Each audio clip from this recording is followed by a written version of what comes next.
Hello दोस्तों, मैं आशुतोष आप सभी का डिफरेंट क्लासेस में स्वागत करता हूं। दोस्तों आज के इस वीडियो में हम सेल कोशिका के पार्ट 2 के बारे में बात करने वाले हैं। तो दोस्तों जैसा कि आप सभी को पता होगा कि रेलवे और एसएससी में साइंस पूछी जाती है। अगर हम दोस्तों रेलवे की बात करें तो इसके ग्रुप डी के एग्जाम में 25 नंबर की साइंस पूछी जाती है। तो इसीलिए आप अपनी साइंस को बेहतर करने के लिए आपको क्या करना होगा, आपको हमारे चैनल को सब्सक्राइब करना पड़ेगा। क्यों?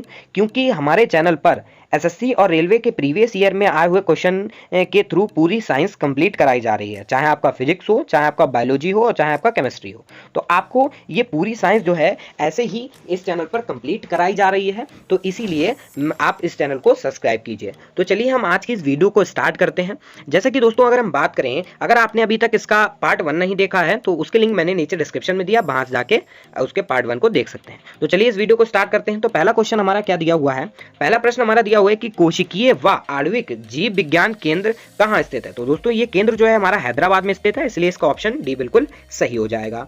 अगले प्रश्न की ओर चलते हैं कि निम्नलिखित में सबसे छोटी कोशिका होती है। तो दोस्तों सबसे छोटी कोशिका किसकी होती है ये आपको पता होना चाहिए। चलिए मैं बताता हूं। तो सबसे छोटी कोशिका जो है वो माइकोप्लाज्म की होती है। किसकी होती है? माइकोप्लाज्मा की होती है, इसीलिए इसका ऑप्शन ए बिल्कुल सही हो जाएगा। चलिए अगले प्रश्न की ओर चलते हैं।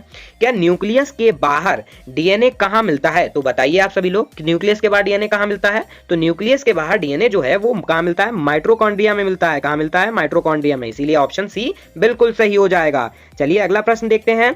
अगला प्रश्न हमारा दिया हुआ है कि कोशिका द्रव में उपस्थित महीन शाकित झिल्लीदार और अनियमित नलिकाओं का घना जाल कहलाता है। तो बताइए घना जाल क्या कहलाता है? चलिए मैं बताता हूं। तो घना जाल जो है इसका वो कहलाता है अंतःप्रदब्बी जालिकाएं कहलाती हैं। क्या कहलाती हैं? अंतःप्रदब्बी जालिकाएं कहलाती हैं, इसीलिए इसका ऑप्शन डी बिल्कुल सही हो जाएगा। चलिए अगले प्रश्न की ओर चलते हैं। अगला प्रश्न हमारा दिया हुआ है कि कौन सा कोशिकांग केवल पादप कोशिकाओं में पाया जाता है? चलिए बताइए तो कौन सा कोशिकांग पाया जाता है? ये बहुत ही इंपॉर्टेंट प्रश्न है। क्यों?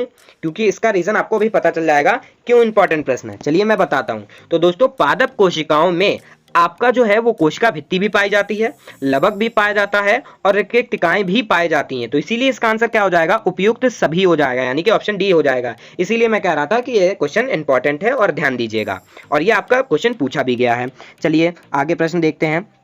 अगला प्रश्न जानने से पहले दोस्तों अगर आपने हमारे टेलीग्राम ग्रुप को नहीं ज्वाइन किया है तो उसको ज्वाइन कर लीजिए, ताकि आपको साइंस की ये ऐसी पीडीएफ जो है मिल जाए। अगर आपने उसको ज्वाइन करना है तो उसके लिंक मैंने नीचे डिस्क्रिप्शन में दिया, वहां से जाके ज्वाइन कर लीजिए। नहीं तो आप टेलीग्राम पर जाके डिफरेंट क्लासेस सर्च कीजिए और वहां से जाके ज्वाइन कर लीजिए। चलिए नेक्स्ट क्वेश्चन की ओर चलते हैं। अगला प्रश्न दिया हमारा कि फूलों और बीजों को विभिन्न प्रकार के आकर्षक रंग प्रदान करता है। तो दोस्तों कौन रंग प्रदान करता है? ध्यान दीजिएगा। अगर हम बात करें तो ये आकर्षक रंग जो है वो कौन प्रदान करता है? क्रोमोप्लास्ट प्रदान करता है, यानी कि ऑप्शन बी बिल्कुल सही हो जाएगा। चलिए अगला प्रश्न देखते हैं। अगला दिया हुआ है कि पत्तियों को हरा रंग प्रदान करता है। अब देखिए पत्तियों को हरा रंग कौन प्रदान करता है? इसका ऑप्शन आप ए मत लगा के आइएगा, नहीं तो आप लगा देंगे क्रोमोप्लास्ट, गलत हो जाएगा। अगर हरे रंग की बात आती है तो आप क्या लगाओगे? आप लगाओगे क्लोरोप्लास्ट, यानी कि ऑप्शन बी बिल्कुल सही हो जाएगा, क्लोरोप्लास्ट लगा के आएंगे। चलिए अगला प्रश्न देखते हैं। अगला प्रश्न हमारा दिया हुआ है कि निम्नलिखित में से किसने यह मूल अवधारणा प्रस्तुत की थी कि सभी जीव कोशिकाओं के बने हुए हैं? आपके सामने ये 1 2 3 4 सभी नाम लिखे हुए हैं, तो इनमें से आपको बताना है। तो हम बताएं आपको, तो इसका आंसर आपका क्या हो जाएगा? इसका आंसर हो जाएगा आपको स्लाइडेन और टी स्वान, यानी कि ऑप्शन डी बिल्कुल सही हो जाएगा, यानी कि इन्हीं दोनों ने मूल अवधारणा दी थी। चलिए अगला प्रश्न देखते हैं। अगला प्रश्न हमारा दिया हुआ है कि गोल्जी काय का प्रमुख कार्य है। तो गोल्जी काय का प्रमुख कार्य क्या है? तो ये आपका स्रावी का कार्य करता है। किसका कार्य करता है? स्रावी का कार्य करता है, इसलिए ऑप्शन डी बिल्कुल सही हो जाएगा। चलिए अगला देखते हैं। अगला हमारा दिया हुआ है कि कौन सा अंगक प्रायः जंतु कोशिका में उपस्थित नहीं होता है? तो कौन जंतु कोशिका में उपस्थित नहीं होता प्रायः? ध्यान दीजिएगा, इसका आंसर हमारा क्या हो जाएगा? लवक, यानी कि ऑप्शन ए बिल्कुल सही हो जाएगा, जो कि आपका जंतु कोशिका में उपस्थित नहीं होता है। अगला प्रश्न दोस्तों देखते हैं। अगला हमारा दिया हुआ है कि कोशिका भित्ति यानी कि सेल वॉल होती है। तो सेल वॉल कौन होती है, कैसी होती है? तो ये दोस्तों याद रखिएगा, ये पारगम्य होती है। क्या होती है? पारगम्य, यानी कि ऑप्शन ए बिल्कुल सही हो जाएगा। अगला प्रश्न देखते हैं।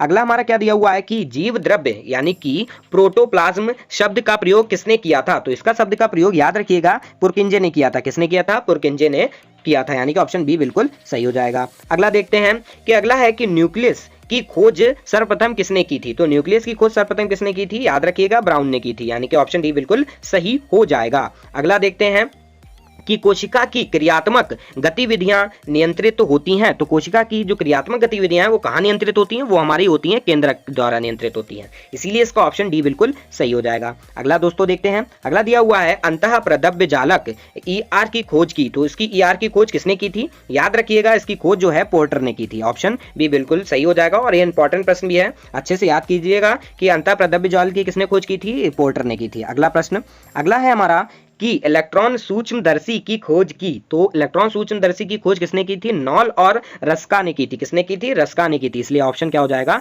ए बिल्कुल सही हो जाएगा। अगला प्रश्न देखते हैं, क्या है हमारा अगला प्रश्न कि वास्तविक केंद्रक किसमें अनुपस्थित होता है, यानी कि किसमें नहीं होता। तो याद रखिएगा ये मैंने पिछली क्लास में भी बताया था आपको कि वास्तविक केंद्रक जो है किसमें अनुपस्थित होता है। तो ये आपका किसमें अनुपस्थित होता है? जीवाणुओं में। इसीलिए इसका ऑप्शन ए बिल्कुल सही हो जाएगा। दोस्तों लैंग्वेज बदल जाती है, प्रश्न आपको घुमा फिरा के ही पूछे जाते हैं। तो चलिए अगला प्रश्न देखते हैं। अगला प्रश्न क्या दिया है कि कौन सी रचना जंतु कोशिका को वनस्पति कोशिका से विभेदित करती है? तो कौन करती है? याद रखिएगा ये जो है सेंट्रियोल करती है, यानी कि ऑप्शन डी बिल्कुल सही हो जाएगा।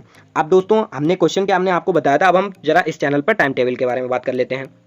तो जैसा कि अगर हम बात करें तो दोस्तों इस चैनल पर फिजिक्स और बायो और केमिस्ट्री की क्लासेस चलती है। अब इनके टाइम टेबल देखते हैं। तो टाइम टेबल के अगर हम बारे में बात करें तो मंडे ट्यूसडे को हमारी फिजिक्स की होती है क्लासेस, और हमारे अगर वेडनेसडे थर्सडे के बारे में बात करें तो ये आपकी बायोलॉजी की होती है, और फ्राइडे सैटरडे के बारे में बात करें तो ये आपके केमिस्ट्री की होती है क्लासेस। और ये क्लासेस होती किस टाइम है? तो ये क्लासेस आपकी 8 बजे होती है। टाइमिंग में कोई चेंजेस नहीं है, बस दिन में चेंजेस हैं, यानी कि मंडे ट्यूसडे फिजिक्स, जैसा कि अभी हमने आपको बताया। दोस्तों अगर आपको इसका पार्ट 1 देखना है तो आप राइट साइड में क्लिक करके देख सकते हैं। अगर आपको इसका पार्ट 2 आपको साइंस की बायो की सारी वीडियोस देखनी है तो आप लेफ्ट साइड में क्लिक करके इसकी सारी वीडियो देख सकते हैं, आपकी सारी क्लासेस देख सकते हैं। चलिए मिलते हैं नेक्स्ट वीडियो में।